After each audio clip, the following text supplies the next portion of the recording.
The Inside Edge Network is brought to you by Fanatics. Fanatics isn't just our name, it's who we are. Loyal, passionate fans, dedicated to our favorite teams and athletes, to the sports we love. That's why we're honored to be able to offer fans the world's largest collection of official sports apparel and sports jerseys from all the leagues, teams, and players you love. We're talking NFL, Major League Baseball, NBA, National Hockey League, the NCAA. I'm a wrestling guy as well. We got WWE apparel available too. It allows us to serve fans of football, baseball, hockey, basketball, lacrosse, soccer, golf, and everything else that gets your heart pumping. Go to fanatics.com by using the QR code on your screen right now to celebrate your teams. It's right there in the corner of your screen. Get your official gear. Level up with us at fanatics.com.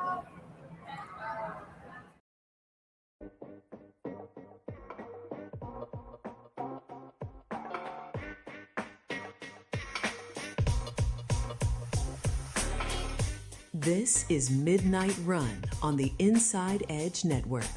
Here's your host, Anthony Alford.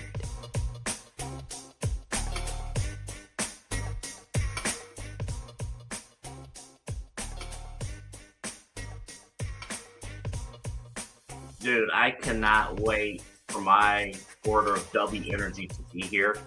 It'll be here tomorrow. I had it set up for it, but it'll be here tomorrow. Because here's the problem with coffee. I love coffee, but here's the problem. Welcome to Midnight Run, here with you until 1 o'clock. The problem with coffee at this time of night is that I don't sleep until 3 or 4 o'clock in the morning. And I have to work at 9 a.m. So and get ready at 8 a.m. So that's the difference between coffee, which, we're off, we're going. And then W Energy is just going to put me in a good mood to get through what I need to get through. And then I can safely go to bed. So I will be in a much better state once my W Energy drink arrives here coming up on Monday, which, by the way, QR code, corner of the screen.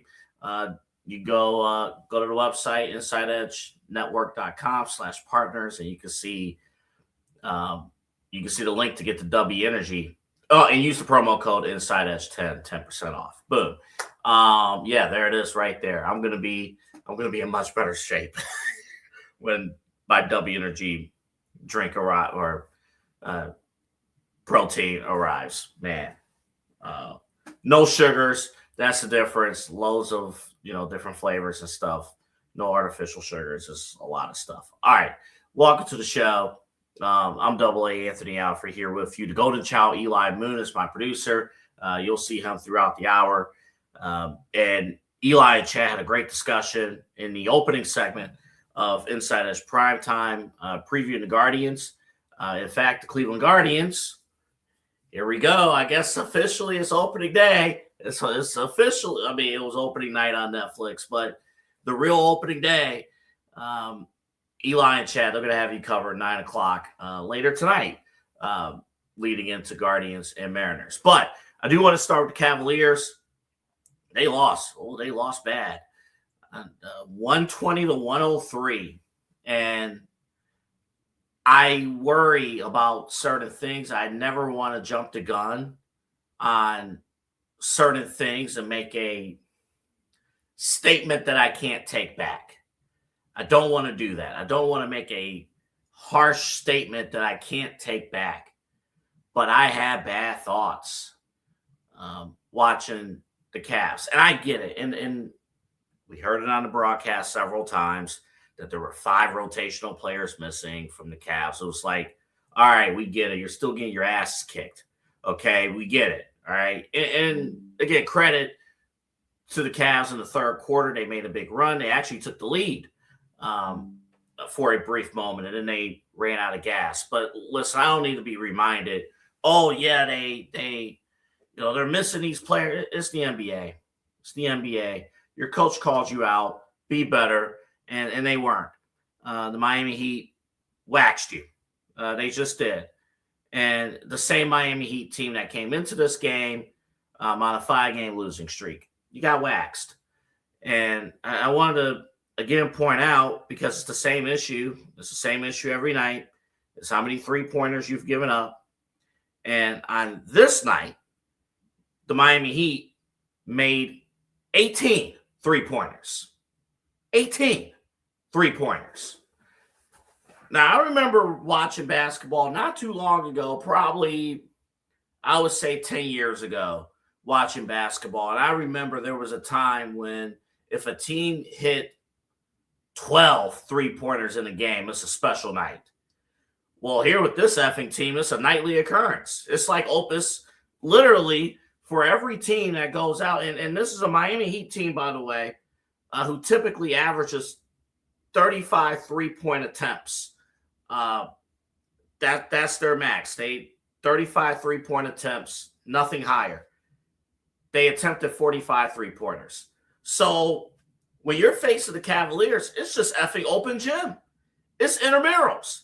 And when you are facing the Cavaliers, any one of us can go out there and hit up some three-pointers at the rec. It's rec league basketball. It's intramurals when it comes to shooting the three-pointer. Now, I think, obviously, there are some critical things, and I'm going to play in a few moments.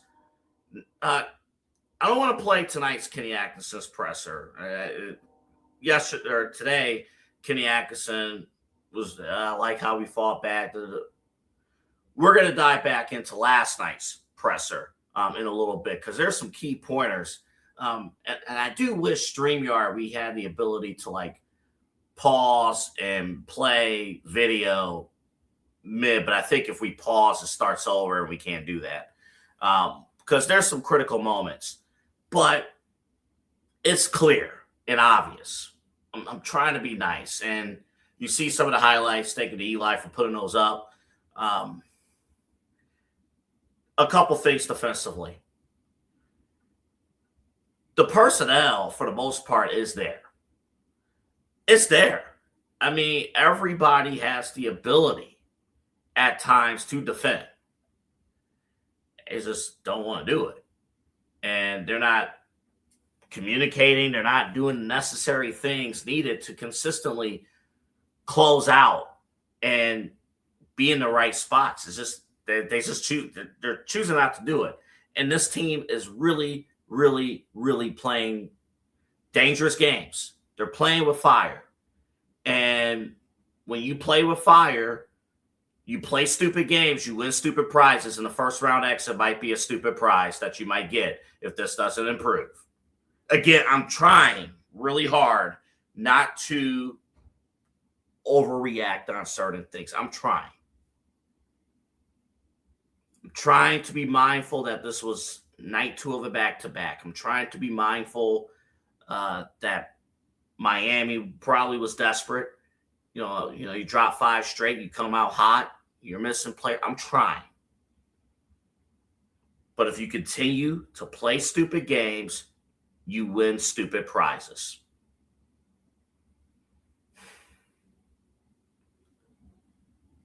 It's obvious they need both Evan Mobley and Jared Allen defensively. What they provide, what those two big men provide in the paint, it allows the perimeter defenders to take more chances on the perimeter, on the outside, to take more risk.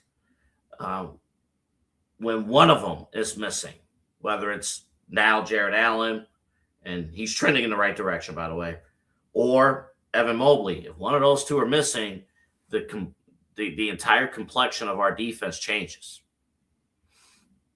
And we're seeing that. We're seeing that in the worst way. So if we want any chance of going deep in these playoffs, we need both of those guys healthy, ready to go in the postseason defensively. There's no excuse. You have to have both of them out there healthy. It just has to happen. If one of those guys are missing in the playoffs, you can kiss a championship goodbye. You have to have both Evan Mobley and Jared Allen on the floor healthy because defensively, you're facing teams that are bigger than you, that are, that have perimeter threats on the outside. We need both of those guys healthy. So that's number one. Number two, defensively, I would hope at this point we would have been able to find somebody defensively to replace Isaac Okoro. A very uncomfortable conversation because offensively he wasn't worth a damn. Offensively, it was 4-on-5. But defensively, he handled all of your critical matchups that you needed to be handled. And one DeAndre Hunter later and one Lonzo Ball later. We're still trying to figure things out. Hopefully Tyson, who has been hurt, hopefully he comes back. He can fill those gaps. And I'm hoping Kenny Atkinson can make him once again a viable piece in the playoff rotation. We'll see. But let's go back to the comments that Kenny Atkinson made Tuesday night after their win against the Orlando Magic and what he had to say about the defense. And we're going to kind of pick apart what he said and what he meant in certain parts of what he said. Take a look. Kenny, what did you think the way that Donovan and James were working in this tonight? Great. I mean, they're two talented players that understand the game. High-level scorers, high-level playmakers. But I just told the team in the locker room, if we're going to play defense like this, we're going to have a short playoff stint. So, right now we have a mentality that we're just going to outscore people. And we all know when it comes playoff time, it's not going to be that easy offensively. You're not always going to shoot like we're scoring now. So if we're giving up 132 points, 128, I don't know, seems like every game, we're not going anywhere. So what did you think the biggest issue defensively? Everything. So it's the compete level, and then along with the compete level, there's an IQ level, an understanding of the game. So if you're slipping in both areas, you give up 132 points. And the last part of that is communication, right? So if your compete level's not there defensively, you're missing closeouts or not understanding personnel. That's the IQ part, right?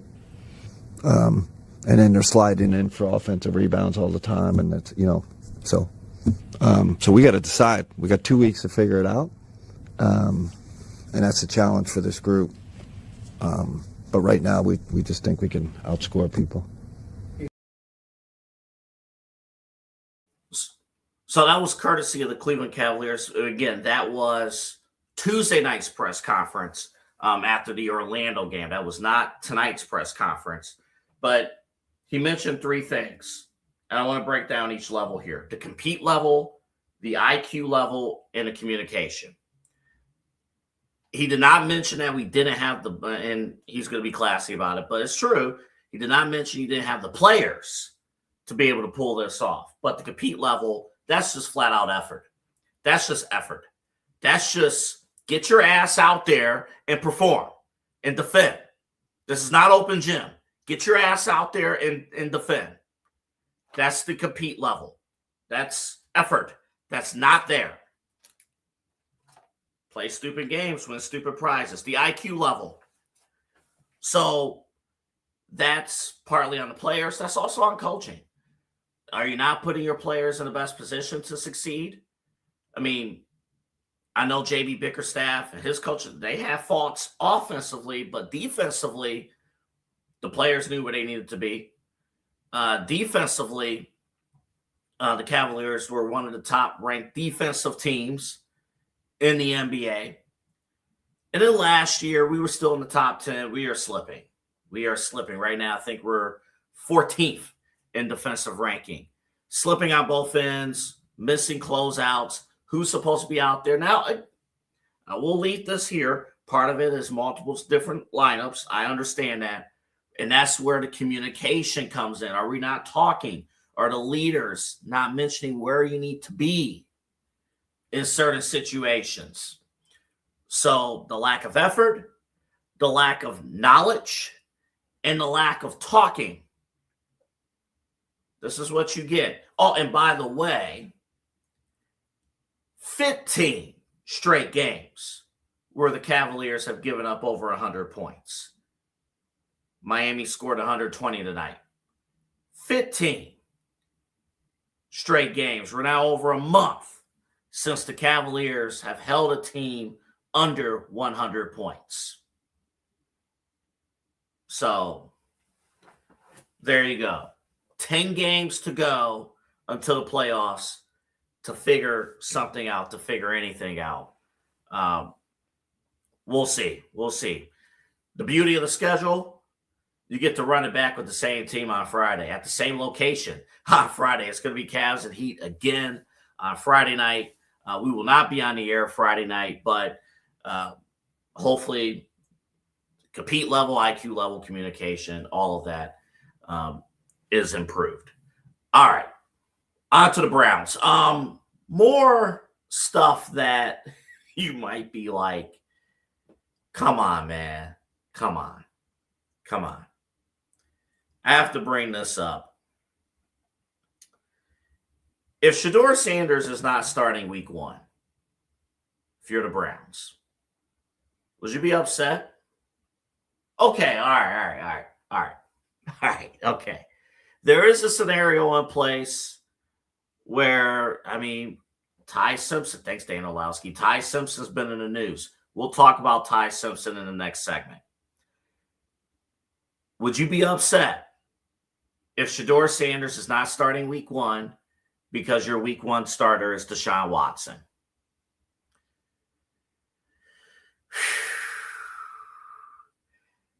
I want to point out, I actually predicted that this would happen.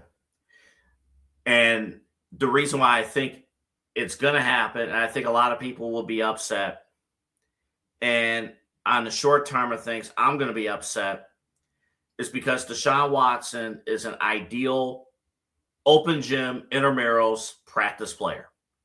Deshaun Watson, how many reports have we heard from credible reporters? How many reports have we heard about Deshaun Watson looks like an elite level quarterback in practice? He stands out above everybody else. We've heard that from everybody, almost everybody, about Deshaun Watson. I'm telling you right now, I think there's a strong chance. I think there's a decent chance, I should say, at least, that Deshaun's going to start week 1. And it should really upset you. Because I truly believe Shedeur Sanders is good enough to warrant 17 starts. You build talent around him. I think Shedeur Sanders, you're going to have something. The problem is, Todd Monken, this is his first head coaching opportunity. I've said this before. Todd Monken, this might be his only shot at being a head coach. And they're going to utilize a system that you could only trot out during camp. Deshaun is going to ball out during camp. I'm telling you what's going to happen. He's going to ball out during camp. And Deshaun's he's going to be the week 1 starter. Now, my prediction is that he's going to start week 1 and he's going to look awful. And they're going to give him another start in week 2. And by the middle of the second game, he's going to be 2 or 3 interceptions deep. They're going to put in Shedeur Sanders, and then Shedeur Sanders will start the rest of the games.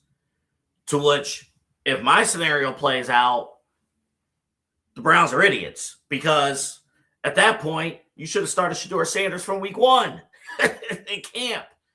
But Deshaun's just one of those guys that is going to look great in practice. Now, I'm going to say this. Don't take offense. Don't take offense if Deshaun Watson, if he's back in that role. I get it. I understand. You ain't trying to see him. I get it. But if you owned a 2017 Tesla and you finally had an opportunity to get behind the wheel and finally give it one last opportunity, would you pass up on it? Would you want to pass up on it? I mean, you've been paying for it for the last several years. I mean, your life savings is on a Tesla that's in the garage, that's been stuck in the garage for the last several years. You've only been able to give it a few good spins, and that's it. But you've always wanted that Tesla. You always wanted that Tesla. You moved away from the Baker Mayfield Toyota Camry to get this Tesla. You wanted to elevate and get something better. But you couldn't drive the Tesla because for whatever reason, you didn't pay attention to the Carfax history. You was just happy to have the Tesla. You got your tax refund money, boom, boom, there it is. But instead, you had to drive beat down cars, older vehicles, or underperforming vehicles that only get you to point A to point B. You finally have your vacation car. So don't take offense. I'm seeing people like, oh, it would be a slap. Don't take offense if the Browns go out of their way to give Deshaun Watson that one final look. If you're paying $250 million, don't you want to give every ounce of opportunity to see if it's even worth it just a little bit? Just a bit. Just a tad. I don't know. I will say this, though. Excitement for the fan. I mean, you are risking huge backlash if you are putting Deshaun out there. That's just perception. It really is. There are fans excited to see the new look, Shedeur Sanders or whoever you put out there. And if it's Deshaun, you're telling your fans, oh, we're the same old Browns. So Shedeur what I'm saying is Shedeur Sanders has to lock down the job during training camp. He has to. He doesn't have a choice. Otherwise, Deshaun Watson is starting week 1. Now, there is something that could happen in the draft that could shift this entire conversation. And if it does happen, do you just say, screw the draft plans or screw the, whatever plans, and you roll with this? We talked Fernando Mendoza and Ty Simpson coming up next. AlleyRoseFragrances.com. AlleyRoseFragrances.com. And I can't tell you these last few days how much better my place has been smelling with that lemon bar candle. It's been sitting right over there in my living room. Listen, Cavaliers were getting beat down tonight. Then I flick over to Netflix. They're having a 5-hour pregame show leading in the Yankees-Giants, and then the game finally starts, and the Yankees beating down the San Francisco Giants. Nothing sports-wise was going right in that living room. But I was chilled because of Alley Rose Fragrances and the spring candle that is available that you can have in your home, the lemon bar candles. And we're not kidding when it comes to longer burn times. Folks, I've had these candles here since Saturday. I have a ton more candle to go. That's so much more to go. In the past, when I've had candles, it would be gone already. But this one, I have so much more to go. And it could be yours. AlleyRoseFragrances.com, AlleyRoseFragrances.com, whether it's the spring candle collection, or if you're in the mood for Christmas all year long, you get the Christmas tree candle or lavender candle. You get all that. And if you have a special someone or, whoever it may be, you want also good body mist as well. We want to be fresh all the time. AlleyWellsFragrances.com, AlleyWellsFragrances.com. And for first-time customers, use the promo code InsideEdge20 to get 20% off your order. The link is on the QR code in the corner of your screen. Go ahead, check it out, AlleyWellsFragrances.com. Back after this.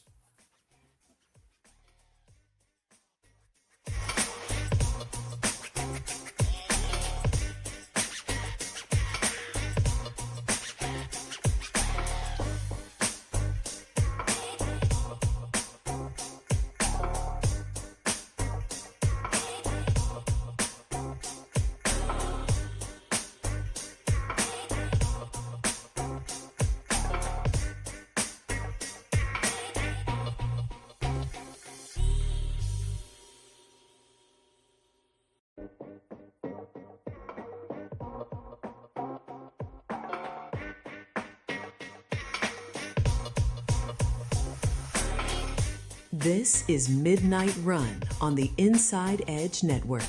Here's your host, Anthony Alford.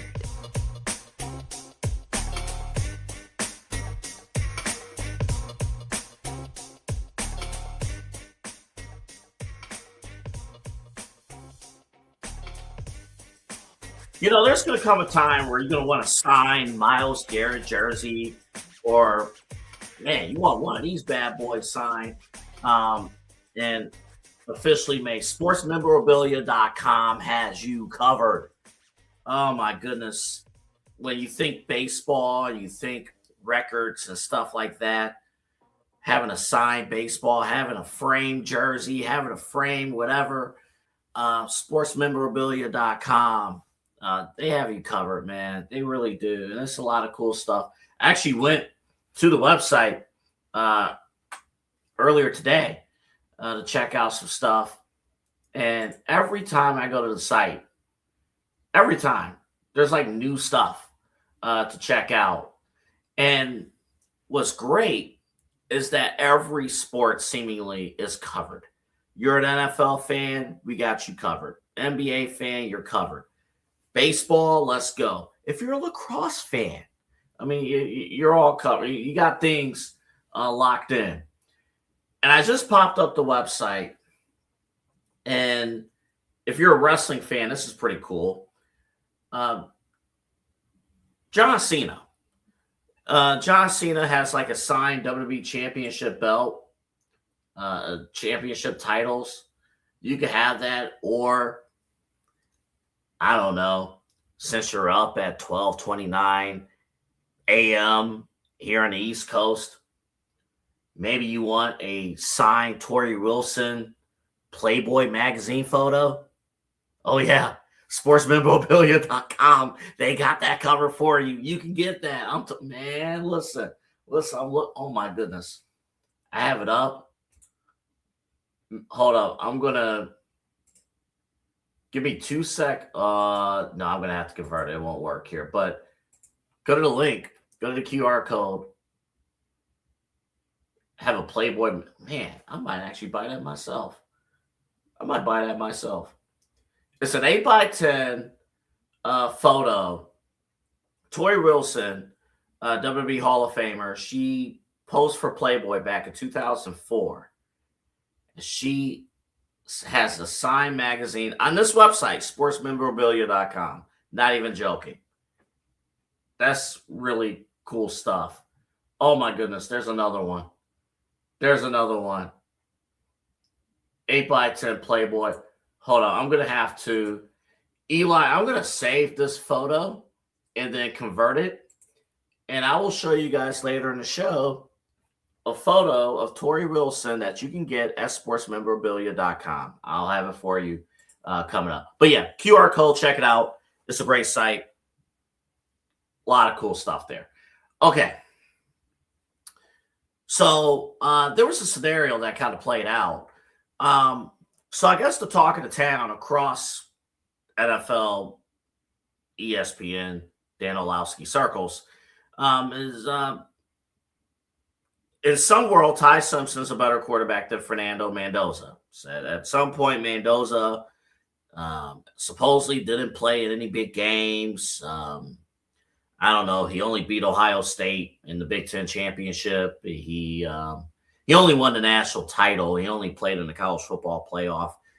He only turned Indiana football around. I mean, he didn't do much in his NFL career. So maybe the Raiders should pass up on Mendoza and draft Ty Simpson. Listen, I'm not crapping over Mendoza or Ty Simpson. I think they're both going to be pretty good special players, hopefully generational players, hopefully. But in the Wild West world of the National Football League, what if Tom Brady woke up on draft day? By the way, you can have a Tom Brady signed jersey at sportsmemorabilia.com, by the way. What if Tom Brady wakes up and he says to the Davis family, Ty Simpson is the future of our organization. We're rolling with Ty Simpson, number 1 draft pick. Mendoza falls to number 2. My lovely producer, Eli Moon, texted me this today. He might have to explain himself in a few seconds. If Mendoza was there at number 2, do you trade your first round pick? He said multiple first. So in my mind, I don't want to put words in Eli's mouth here. He's going to defend himself in 2 seconds. In my mind, multiple technically is 2 or more. But when you say multiple, that means, in my eyes, your 2 first-round picks from this year, first-round pick next year, and who knows if that Browns rule passes where you could give up picks 5 years down the line, a few other picks. And you trade those picks for Mendoza. And then he added here, because we talked before the show, maybe Myles Garrett. We'll talk to Myles Garrett angle in a few seconds. Mr. Golden Child, you're going to have to come on the screen here. I know this was a produced idea here, but my mind was kind of circulating and stuff. Yeah. Is Mendoza that special of a player that he is worth multiple first-round picks in that 2 spot, and the Browns should jump up and grab him? So here's the reality of the situation, AA. There's a few different things going on. One, the Browns are in a position of need at quarterback because we don't know who the starting quarterback is going to be, apparently. I believe it's going to be Shedeur Sanders. But if you're the Cleveland Browns, it seems like they don't know if it's going to be, as to your point, Deshaun Watson. They don't know if it's going to be Shedeur Sanders. They don't know if it's going to be Ty Simpson. They're not sure who it's going to be. Who knows who it could be at this point. But one thing's for certain. Fernando Mendoza is a stud. This is the guy who was going into the College Football Playoff National Championship throwing barely any incompletions. I mean, it was just, zero, if not 1 interception up to that point. I mean, the guy is a stud. So, yes, if I were the Cleveland Browns and he slipped the number 2, I would entertain the idea of giving up 6 and a first in the future, which is why the Cleveland Browns have submitted a rule change to trade multiple firsts up into 5 years instead of 3 years, AA, so they can have flexibility for either this or a Myles Garrett trade. Whatever works out. Because here's the reality of the situation. The Browns have multiple first-round picks. They can use those to go get their guy. Use 6, use multiple firsts, get the rule change submitted. They can trade 3, 4 firsts to go get this guy if they wanted to. I'm not saying give up 3, 4, but if that's what it's going to take and you can still keep on the 24, okay. You get your guy. If this is your guy, if this is Todd Monken's guy, go get him. And here's the other situation. I don't know if you saw today, AA. I'm sure you did. You're always very well informed. But the Browns restructured a little bit of Myles Garrett's deal where his trade window is now September instead of March. If I read everything right, that means the Browns have a little bit more flexibility when it comes to trading Myles Garrett. They don't have to really panic before the draft. So if Fernando Mendoza, if all of these pundits around the league and everything, and Dan Orlovsky, and I've heard from other people that they think Mendoza might be there. If he is AA, and we've been screaming he's the consensus #1 overall pick, and let's just go back to 3-4 months ago on this network when we were saying, do you put yourself in position to get Mendoza? I've talked to people around me that have been like, Mendoza is that dude. I mean, he's a Heisman winner. He seems to read the field real well. You're not going to have to worry about him getting in any trouble. The jokes were already written if he was going to Vegas. I mean, he's the good guy going to Vegas. But I think it would just make a ton of sense if the Browns really felt he was the guy. And I believe, here, let me just be very clear, though. I believe in Shedeur Sanders. I'm not saying I necessarily would do this. But I think the Browns front office is in love with the idea of going out and drafting a first-round quarterback. They really haven't done that since Baker Mayfield. And so it's been a long time. Also, I was going to say, and also technically, if we had this conversation last year at this date, a year ago, Shedeur Sanders was considered a first-round top 5 draft pick. Yes. I mean, yes. You do have that. Now, we'll talk to Myles Garrett component in 2 seconds. The Jets right now have the second pick in the draft, if I'm correct here. The Jets have the second pick. Mm-hmm. So I think if this scenario played out, though, I think the Jets would want to take him. They would, but they also have Aaron Glenn as their head coach, who's a defensive-minded guy. I know. You see what they did in Detroit with Aiden Hutchinson and the defensive, line there in Detroit. So I just don't think it would be out of the realm of possibility if Aaron Glenn said, hey, New York, you kept me. You got rid of everybody else on my staff. We basically cleaned house except for me. Go get me a guy I can anchor on my defense. You got rid of Sauce Gardner. You got rid of Quinnen Williams. Go get me a guy that I can anchor on my defense.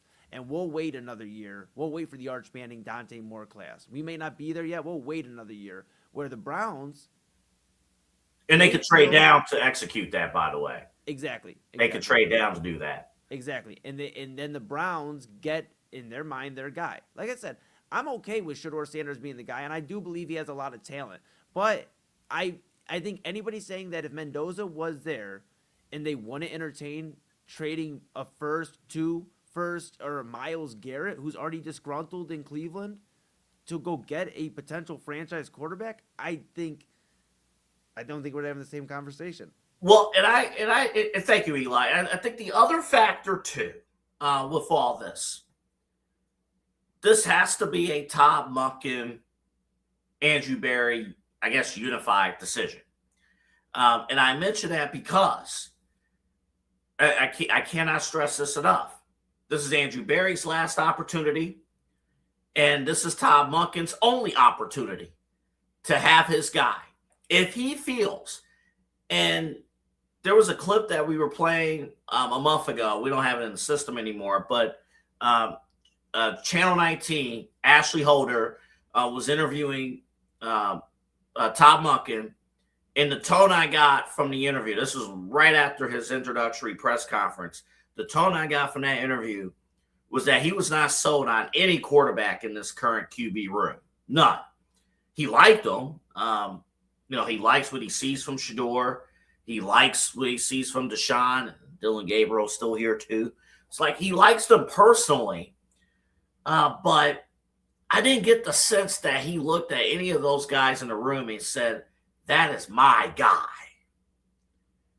If the opportunity presented itself with Mendoza at 2, I would imagine a Todd Monken saying, that's my guy, and I can succeed. Because that draft class that Eli just talked about in 2027, Todd Monken, if things don't work out this year, Todd Monken won't be here in 2027 to see that draft class. He won't. And Andrew Berry may not be here either. Because, again, in my view, 2027 is a hard reset in the NFL. This is the year where you can jump the gun and do what you need to do. Jump the gun on that. Especially, again, that AFC North, it is attainable. You only need 10 wins to get there. And I again, I don't think you trade both of your first, but it might be what it takes. If you want to get Mendoza, it might take that because there are other teams that need that franchise quarterback. The flip side of that, are you doing that with Ty Simpson? No. if Ty Simpson is at number 2, no. But Hanford Dixon, he was on a podcast, I believe on Big Play, and he mentioned Ty Simpson may not be there. He may not fall to 6. So I think that this has to be a situation where Todd Monken and Andrew Berry, they have to identify, wait a minute, are either of those guys, is the second best quarterback better than any quarterback in our QB room? And it's a Todd Monken decision. If it was me, I'm saying no, you got to build up your roster. Get your offensive, get your elite receiver, get that alpha receiver, get that, make that happen. But build that up, see what you have with Shedeur Sanders. If it works with Shedeur Sanders, you're flirting with the playoffs. If it doesn't work with Shedeur Sanders or Deshaun Watson, you're going to have a good draft pick next year, and any one of the 8 available quarterbacks in the 2027 class could be a quarterback of the franchise. So you'll be in good position. All right, before we get to what I got, we'll talk to Miles Garrett component on the other side of the break. I wanted to show you something real quick. That is available at sportsmemorabilia.com. That's Torrey Wilson. You can get that sportsmemorabilia.com. Look at that. Man. Look at that. Yeah. That's from, oh man, what year is that from? 2003. Don't worry, she still looks good in 2026. Sign available at this. It's almost gone too. It actually shows you to the status. It's almost gone. You got to go to the link, the QR code, sportsmemorabilia.com. Speaking of candy, BA Sweeties. Want to get some good candy. Okay, other than that photo we just showed. Get some good candy. BA Sweeties, as we are coming close to Easter. We're coming close to perhaps the best holiday for candy and treats ever. When you walk into BA Sweeties here in Northeast Ohio and Cleveland, Ohio, on the Interstate 480 Ridge Road exit, Brook Park Road, when you walk in, it smells like candy. Tastes like candy. BA Sweeties has you covered. Just when you walk in, just grab the basket. It's just, I'm not saying go supermarket sweep style. It's just, but get this item, get the popcorns, get the jelly beans, get the Airheads, get the bubble gum, the toxic waste. Get the Peeps for Easter. Get your drinks as well. Get all that stuff. Get a Kit Kat and peanut butter cups. You're gonna be set. And when you go to check out, if you have an order, if your cart is worth $40 or more, mention the word lollipop, you get $5 off of your order if you mention the word lollipop. That's BA Sweeties. Again, Interstate 480, the Ridge Road exit. Make a left on Brook Park Road and go from there. All right. We'll talk a little Miles Garrett when we come back. Also, a few Unpack Wednesday stories to get to on the other side of this break, plus the workout of the week. Midnight Run with Anthony Alford comes right back right after this.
This is Midnight Run on the Inside Edge Network. Here's your host, Anthony Alford.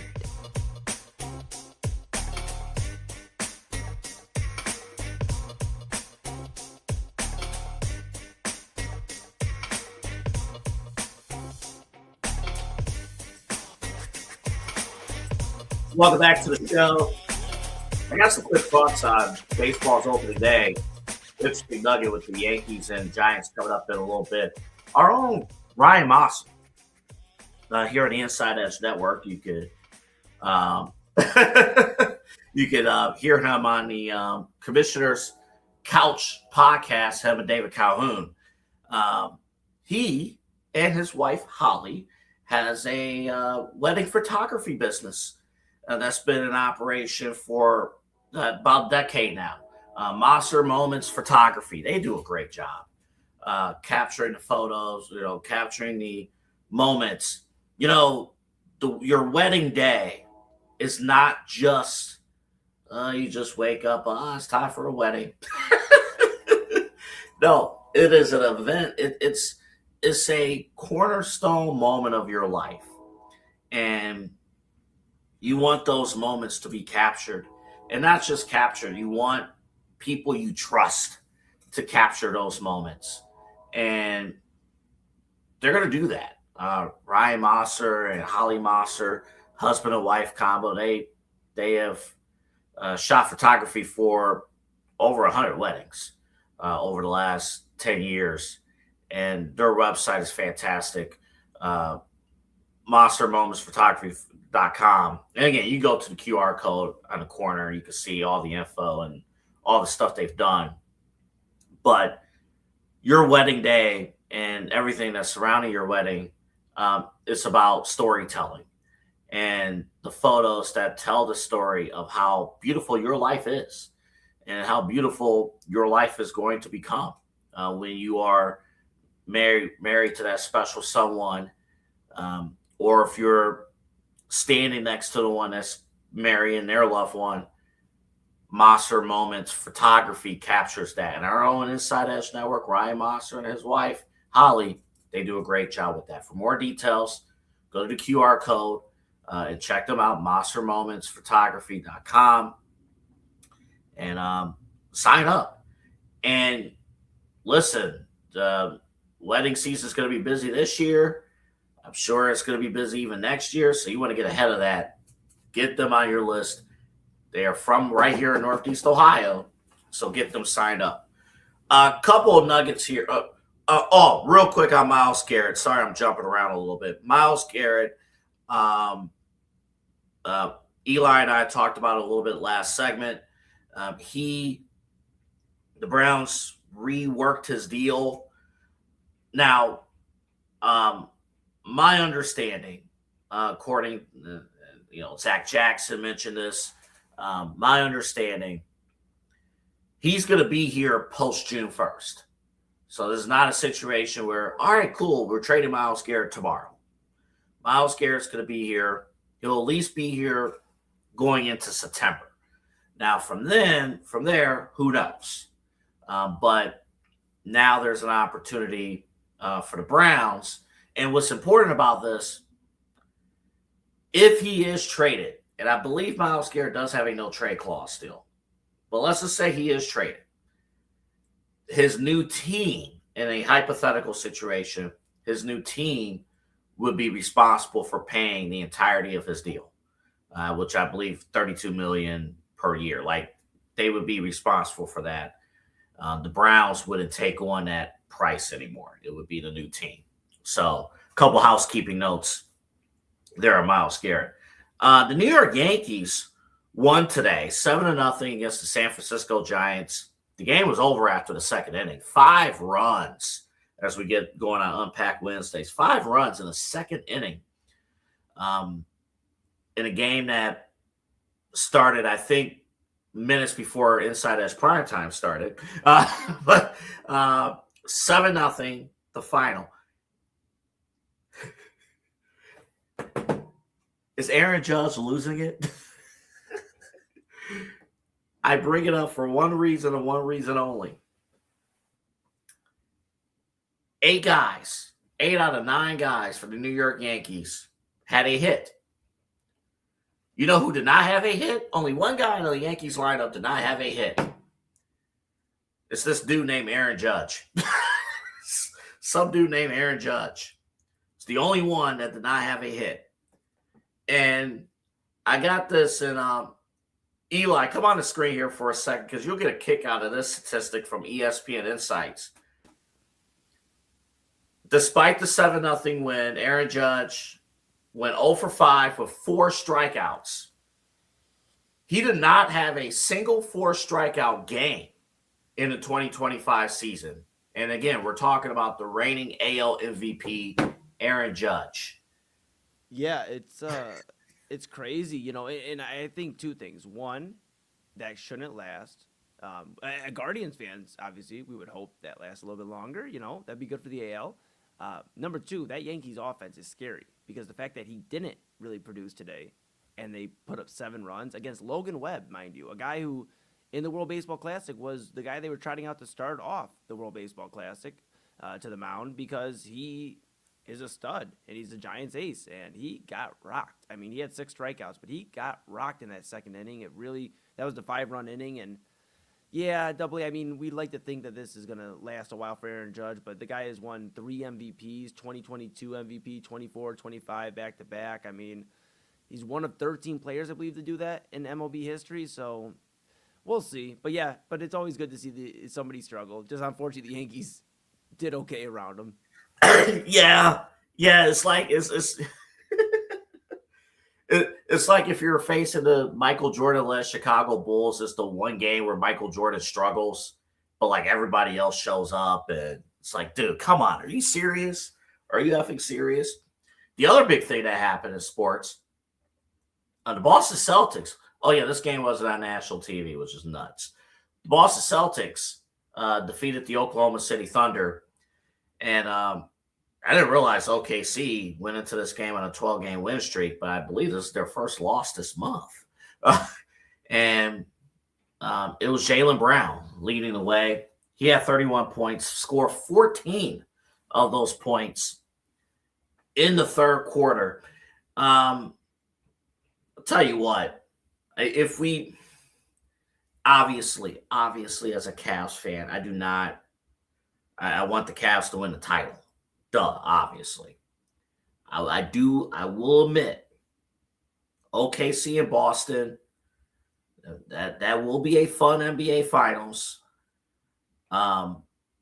It will be a painful NBA Finals for the officials because they have no effing clue how to call fouls against Jaylen Brown or Oklahoma City. Oklahoma City, when you watch them play, man, hands are all over the place, and they don't call it. The refs do not call fouls against Oklahoma City. And despite what you may say about, you know, I made a take about Jaylen Brown a few weeks ago. I'm like, you cannot, and you can, you're taught to use your offhand, you know, kind of guard. And you can do that and dribble, but you can't shove guys on your way to the basket. You can't do that. And some Celtics fans were on TikTok, on our Inside Edge TikTok, was like shut your bitch ass up. You don't have any issue with that whatsoever. Like, stop it. All right, go to the finals and do something about it. All right, stop crying to the refs and go from there. All right. Stop it. Man, you finally, 5 weeks into this show, you finally got Unhinged AA. Boom, there you have it. All right. But a big-time performance. It will be a fun finals, if that is the finals. Boston and OKC. Still can't believe, though, it was on national TV. I guess apparently the Thunder hit their ESPN limit of appearances. I'm like, you could have, come on now. You could have dropped one of the games. Actually, the way they got away around that in the past, the games just didn't air in Oklahoma City. Like, that should have aired to a national audience, and people would have People would have liked that. So I don't know. That's nuts. Also, we did get word with the NFL. The Seattle Seahawks, the defending Super Bowl champions, they will open on a Wednesday night in September. The home opener, the traditional kickoff at the Super Bowl champions. The banner will be on NBC, but it will be on Wednesday night. And the reason why is because the Rams and Niners are going to play a Thursday game in Australia. We do not have a kickoff time. And again, both these games are in week 1. We don't have a kickoff time yet for the Thursday Australia game, but it will be Thursday, September 10th here, Friday, September 11th there. So I would imagine you're probably looking at, ideally at 8 o'clock. So I don't know, because Australia, the time difference is nuts. It is not a favorable time difference. It really isn't. Like, it would not shock me if this game was played at 11 o'clock Eastern time, 11 o'clock p.m. Eastern time. It's just, it's not favorable there.